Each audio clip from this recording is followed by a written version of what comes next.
Hi, Joyce here. Today I want to talk about managing remote teams. This has become so common in the workplace, and there are a lot of challenges to managing remote teams that are very different than managing a team that you sit near. Now, I have worked remotely a lot, so I understand this not only from managing others, but managing myself, managing my own time, and being effective. So there's a few key things that I wanted to point out. So first of all, if if you're hiring for a remote position, be really careful how you hire. um, Working remotely sounds great, but a lot of people do not do well working remotely. So if I'm interviewing, I ask questions like, have you worked remotely before? What were the challenges? What were the benefits, etc. And if they come up with kind of lame challenges, there are very clear challenges to work remotely. Motivation, being able to stay high energy and focus when there's no one around you. There's a loneliness factor. There's a distraction factor because you want to go off and watch TV, or maybe you have kids or other people in the house, and it's really hard sometimes to work remotely. So ask them what their challenges were when they worked remotely before, and if they're not coming up with some of the biggies, then you're going to know this person really doesn't have experience with that. And you may or may not want them to be the one you take a chance on. So if you feel really comfortable about managing remote teams, that's fine. But if you're not, and they don't have experience with it, then just be a little bit careful. We have a whole section on profiles and defenses. There are profiles that, and you can dig into these, but there are profiles that do better with working remotely than others. Charismatic leaders, they get their energy from other people. So working remotely can sometimes be a big challenge for them, unless the role they play, they are interacting with others all the time. Maybe they're on the phone with customers all day long. Maybe they're doing deployments, and so they're working with customers on the phone and through virtual means during the day. That's okay, but you've got to be a little bit careful about that.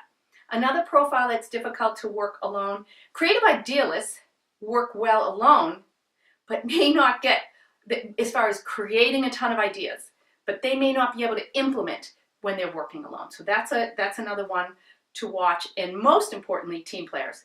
Team players get their energy from serving others.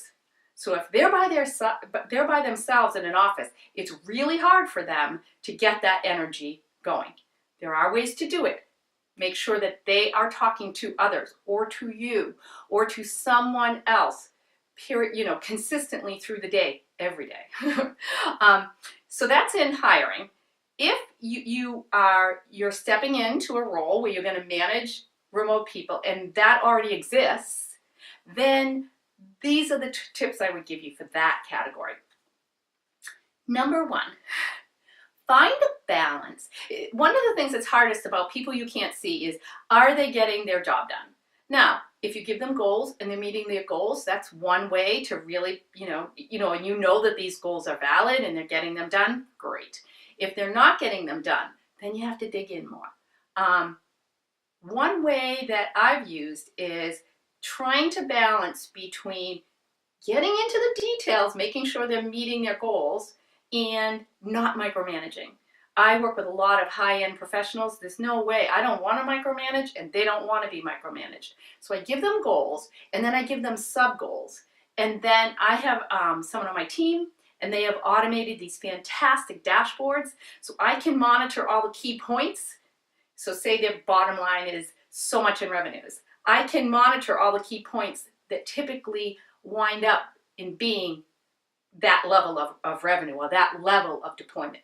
So monitoring the details, not just the end result, because you might be disappointed if you get to the end of the line and they're not done, and versus micromanaging. Like I said, that's a tricky one. Automation and looking at the detail points has really helped me. I have found, especially, again, I work with all really high-end professionals.